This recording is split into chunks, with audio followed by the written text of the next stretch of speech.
Oh, sorry. So like a lot of people, I used to have a hard time falling asleep. It would literally take me hours sometimes. I would lie down in bed and just be thinking about things that happened to me that day or the things that I would have to do the next day. And if I wasn't sleeping at home, it was even worse because there were new sounds distracting me. And well, this is just a problem I haven't had to deal with for years now because now I sleep with IEMs. Hey folks, I'm Mark Ryan. This is Super Review. And in this episode of Waveguide, I'm going to share some practical tips for getting better sleep by wearing IEMs. Because, okay, yeah, I do wear IEMs every night to sleep, and some people are kind of horrified to hear that. To hear that I fall asleep with things in my ears, that I fall asleep with cables wrapped around me. But I've been doing it for about 8 years now, and I get better sleep. And I feel like I've developed a couple of techniques that make this really comfortable for me to do. And I'm going to break it down into kind of three categories of suggestions and recommendations. One, we'll just cover like some general tips for sleeping with IEM, some tips that can help you depending on if you are a back sleeper, a side sleeper, or a belly sleeper. But we also wanted to talk a little bit about how to pick the right IEM, because finding the right earphone obviously makes a big difference, but also finding the right music makes a big difference. And we'll talk about that as well. I'll give you some recommendations and general things that you can take away so you can pick your own things. But I'll also give you some recommendations on specific IEMs and specific music that I like to use for sleeping. And well, if you like the idea of helpful content like this, shout out to our sponsor HiFiGo for making waveguide videos like this one possible. HiFiGo is the premier place online to buy IEMs, headphones, digital audio players, and frankly, everything hi-fi. So whether you're looking to upgrade your hi-fi gear for better sleep or just a better, more enjoyable music listening experience during the day, well, I've got them linked down below. In fact, most of the stuff that we're going to be talking about, you can find on HiFiGo. So I'll have links to the individual products in the description down below. But with that said, let me help you get some better sleep.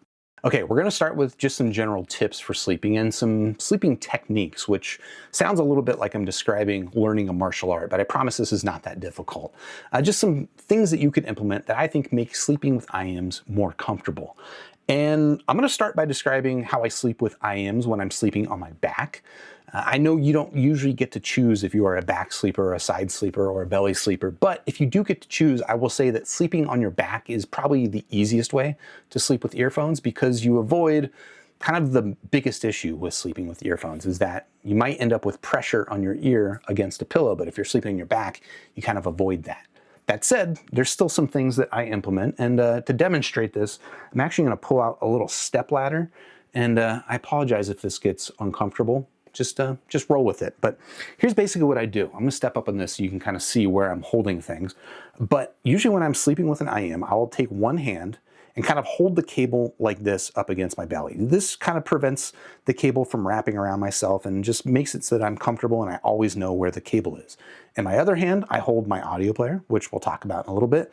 I hold my audio player by my side, and usually I just kind of hold it down by my leg like this. But yeah, you can use your imagination. And basically this way, I just kind of hold everything relatively tight and taut to my body so that it's not flopping around. And as I fall asleep, usually everything's kind of in place, although things do get a little bit out of sorts as I fall asleep and as I am asleep, and maybe I tumble around a little bit, but that's generally a good recommendation. The other thing that I want to talk a little bit about too is using a chin slider. So I talked about kind of the importance of, we'll call it cable management, right? Just making sure this cable is in one spot, you're not getting tangled up as much as possible. The other thing that is, I think, important to note is, and you might notice here, I'm using a chin slider to kind of take up the slack, right? So if I didn't have this chin slider, the cable is going to be a little bit further apart here in the middle, and there's more room for your hands and your arms to get tangled up. And so what I like to do is take the chin slider and just choke it up a little bit. And you don't need it to be all the way up against your chin.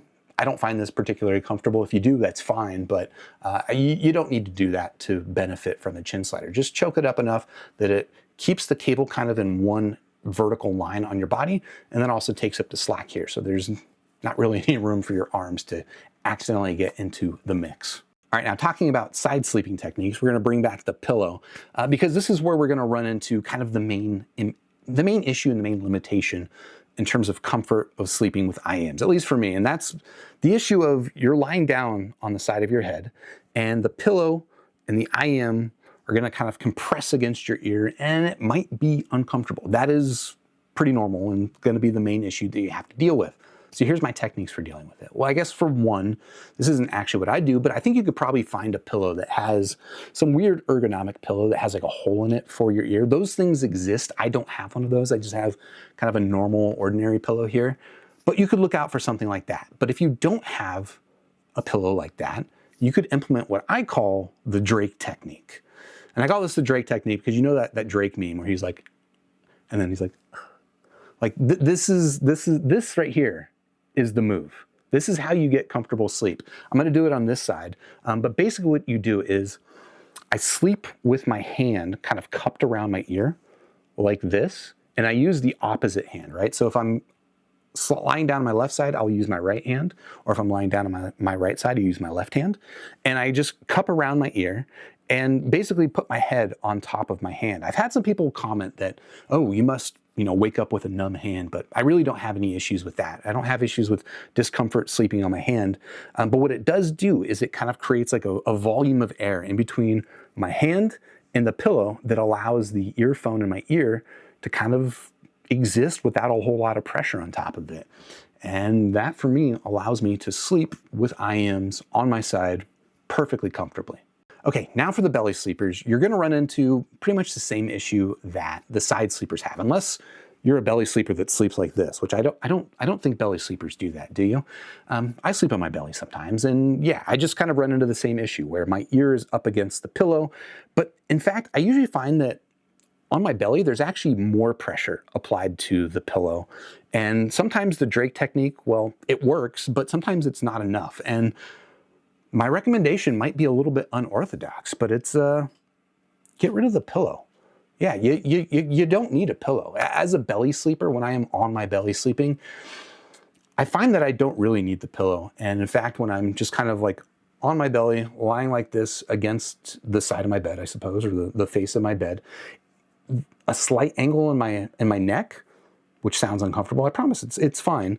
It creates just this sort of like geometry, right? This little triangle space that becomes enough space for my earphone to comfortably sit without any pressure applied to it.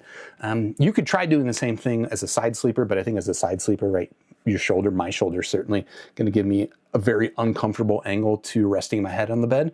But as a belly sleeper, I think it works.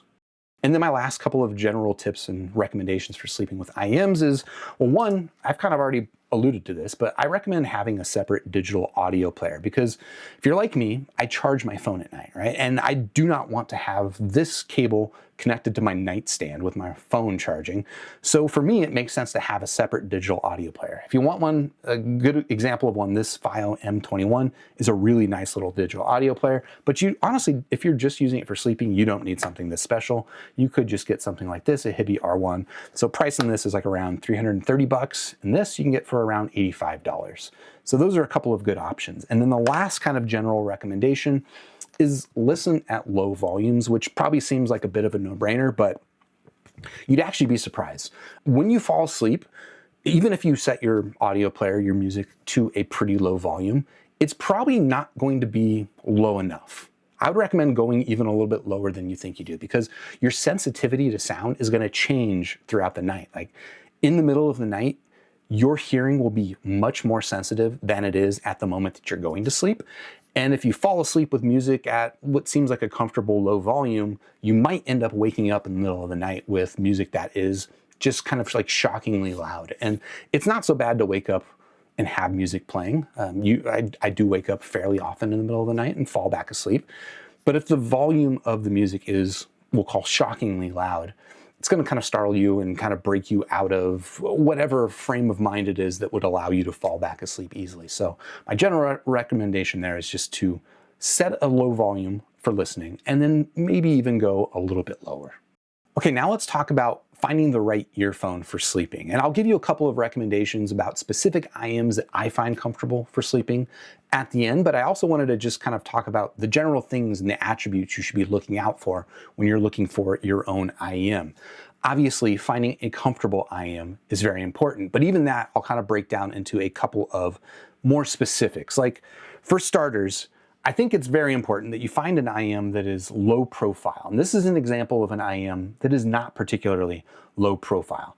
This is quite large, kind of both here in the nozzle length, right, is a little bit on the long side, but also how much it sticks out the side. Let me actually show you what this earphone looks like in my ear. And I'm not recommending this one for sleeping because it's not that great, but I want to show you what it looks like when an earphone is not great, right? It sticks out kind of the side of my ear. It sticks out past my concha bowl. And this is an earphone design that I would describe as a high profile design. Instead, you want something that is low profile, and I'll give you an example, like the one that I've been wearing pretty much this entire video.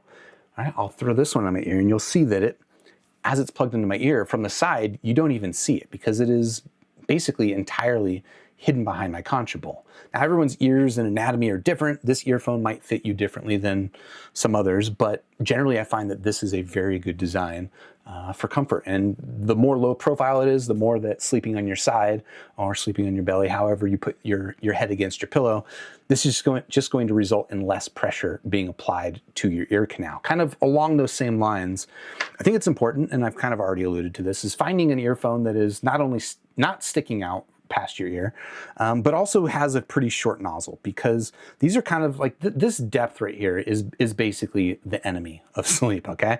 The more that it sticks out, the more you'll have pressure, and then the more it sticks in, the further in your ear canal that pressure will be applied. And what I generally find is that having some amount of pressure applied to like the concha bowl, which is this part of the ear, I don't find too uncomfortable. I mean, it can be depending on the earphone design, but generally I don't find this to be that uncomfortable.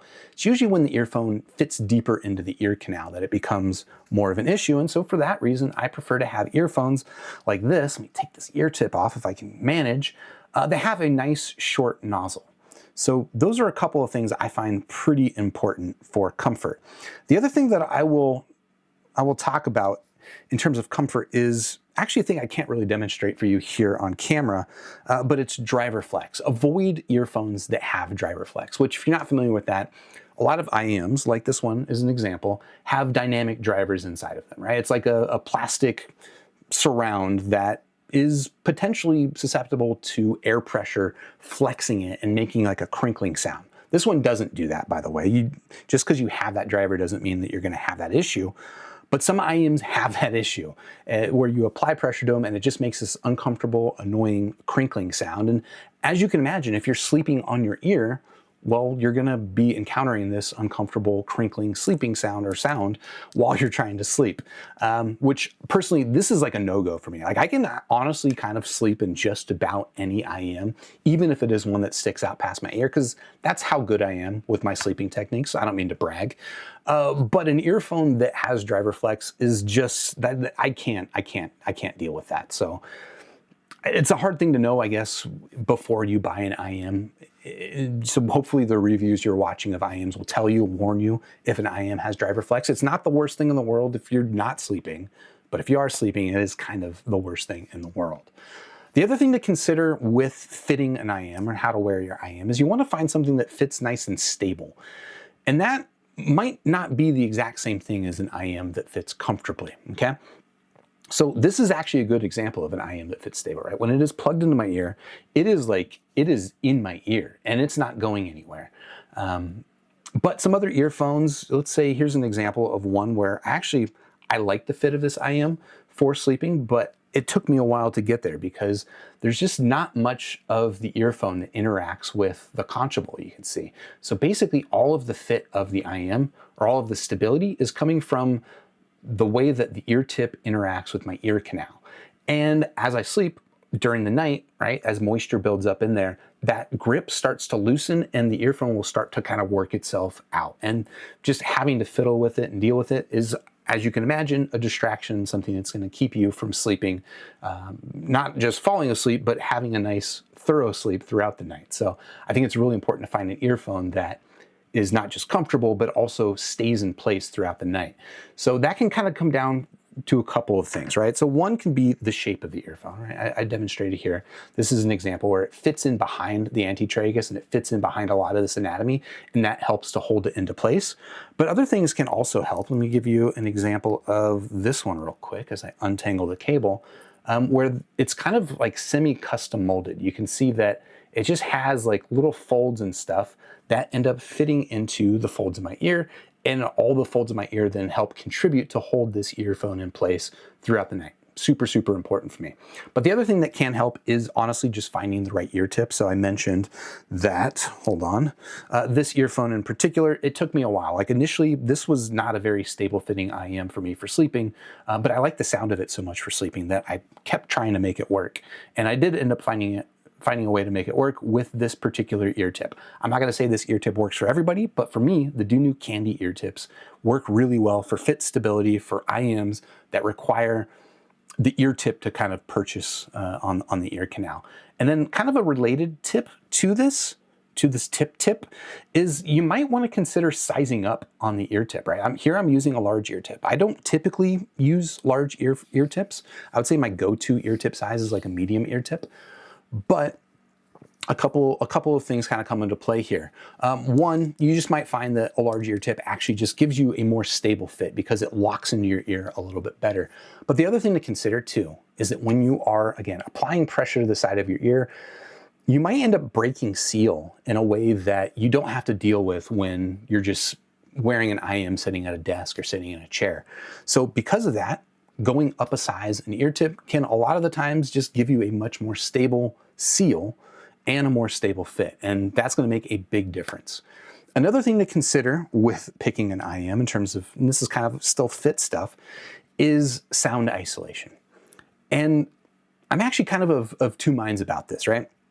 On the one hand, you're sleeping. You're trying to block out sounds from the outside world so that you can get better sleep, fewer distractions, right? But there's also a potential legit safety risk here that there might be things that you need to hear, right? If a fire alarm goes off in the middle of the night, well, you probably want to be able to hear that. You don't want to be entirely isolated. Now, I don't think IEMs are going to isolate you so much that you wouldn't hear a fire alarm, but if you are concerned about that sort of thing, well, hopefully you have a pet that might wake you up, or you sleep with a significant other that can wake you up. If you don't, if you sleep alone, you might want to consider an IEM that doesn't necessarily isolate that well. So some things to look out for, right? If you have an IEM that has like a solid resin shell like this with more of the semi-custom molded design, this is more likely to isolate a lot. Whereas if you wear an earphone, let's say more like this one, because it's just kind of like a dynamic driver, it's a vented driver, this one's gonna isolate a little bit less. So I'm not going to tell you which direction to go. Again, for me, it actually doesn't really make a big difference, but if you're concerned about isolation and the potential danger of not being able to hear things around you while you're sleeping, maybe consider an IEM that doesn't isolate quite as well. The other thing I wanted to talk about, I guess the last kind of category to talk about, is sound signature. Now, obviously, we all have kind of our own preferences when it comes to headphones and how they sound. And there's, frankly, a lot of this hobby is just finding the right earphone and finding the sound that you like. But the sound that you like for maybe normal day-to-day listening might not actually be the best sound for sleeping.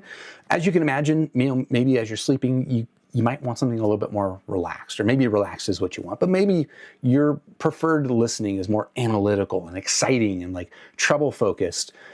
Well, as you're sleeping, as you might imagine, those sorts of distractions might not actually be what you want. So you might actually end up preferring an IEM kind of like this one, which is, I mentioned, I like this one for its sound signature because it's just kind of warm, laid back, and relaxing. It's a little bit on the bassy side, but that ends up working out pretty well because there's another thing to consider. Earlier, I recommended that you listen at especially low volumes when you're sleeping because obviously you don't want the distraction of loud volumes.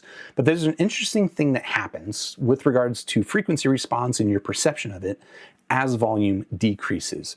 And that's that things like bass and treble actually become less obvious to your hearing, right? So if you're listening to an IEM that's a little bit bass light or a little bit treble light at normal listening volumes, if you drop the volume completely or just drop it down to, let's say, like 60 decibels, 55 decibels, which might be a good level for sleeping, well, you might be lacking bass. It might not sound engaging in a way. And now, being not engaging might be what you want when you're trying to fall asleep, but I still like to have some of the ASMR qualities of sound. They help me fall asleep, almost like sleeping with a pacifier, right?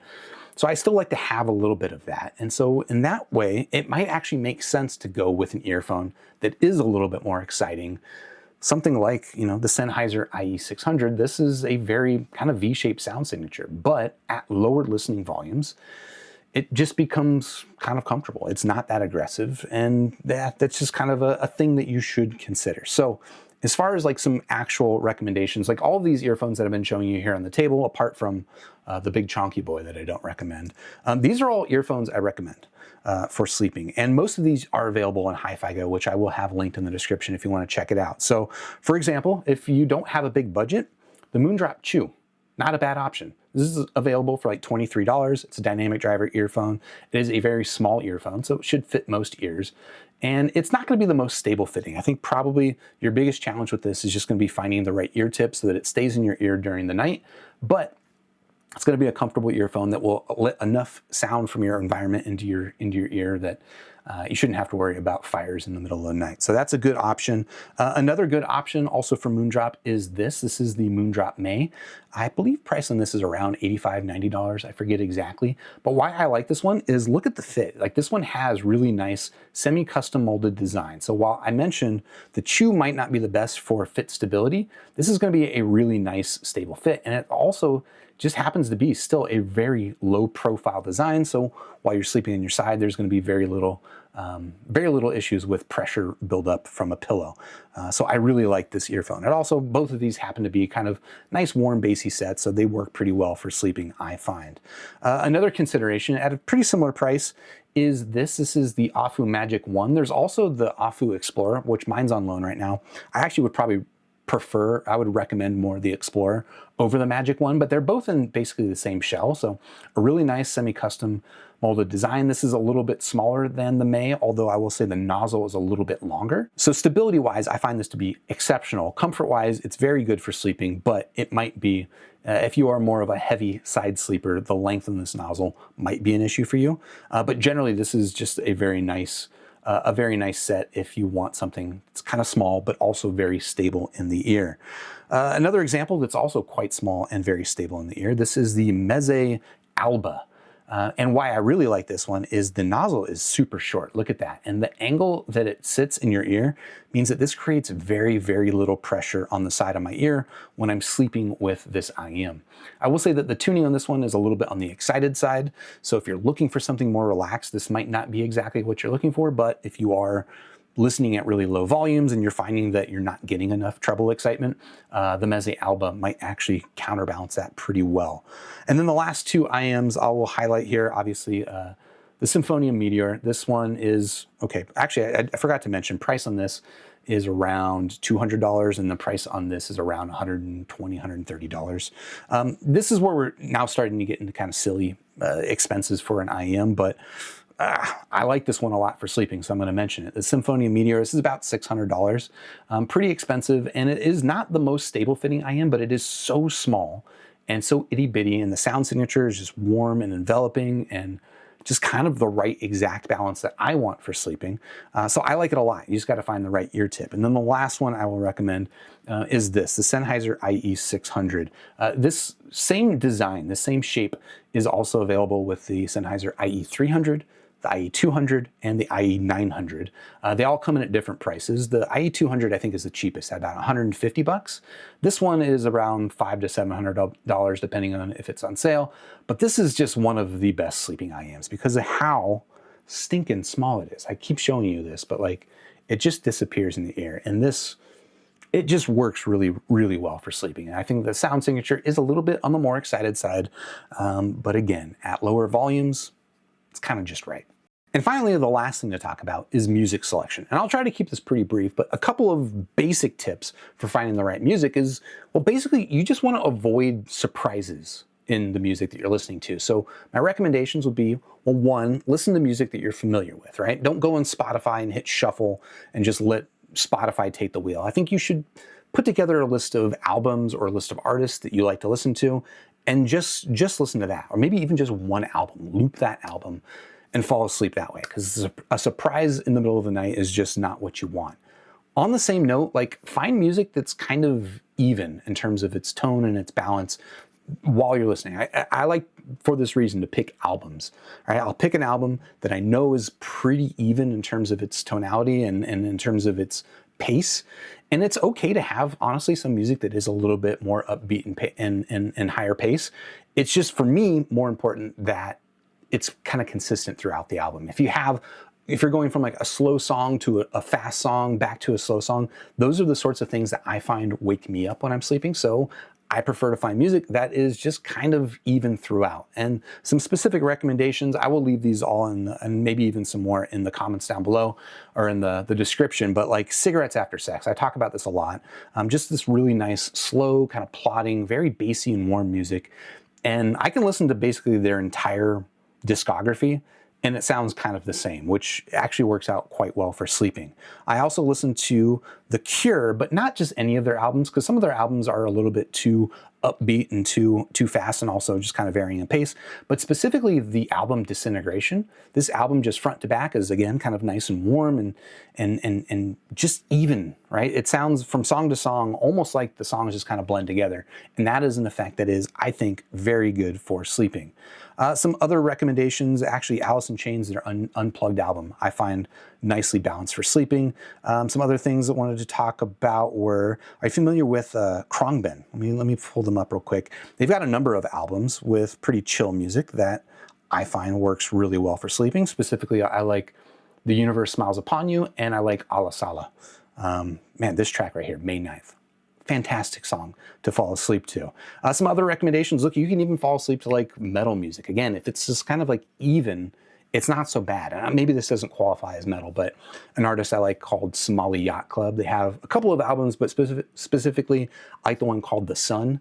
It's metal-ish, right? Which you might think is not the type of music that you want to fall asleep to, but again, it's just kind of like an even pace. And I find that that is kind of exactly what I'm looking for. Just avoid surprises in your music, find something relatively even, and loop it so that it plays throughout the night. Now you know all of my secrets to falling asleep with IEMs. I swear to God, it gives me better sleep. And now this is not medical advice. I am not a doctor. If you're concerned about health implications of this, talk to somebody who has qualifications, because I don't. All I know is that for the past 8 years, I've done this and I sleep better than I ever did before. And if you learned something from all this, shout out again to our sponsor HiFiGo for making waveguide videos like this possible. Again, a lot of the recommendations that I had are linked in the description down below if you want to check them out. That said, while you're down there, if you haven't yet, please do hit the like button, subscribe to the channel, ding the YouTube bell, join me on Discord, also linked in the description, and I'll catch you in the next super review. Cheers.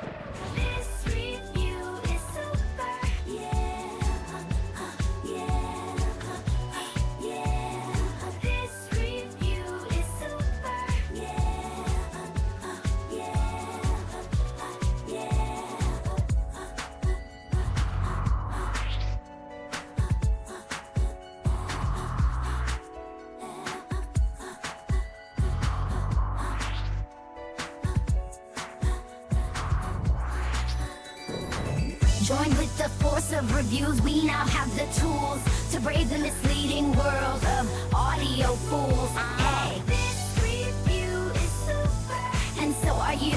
Grab your headphones, sniff a graph, and share your thoughts in this pursuit.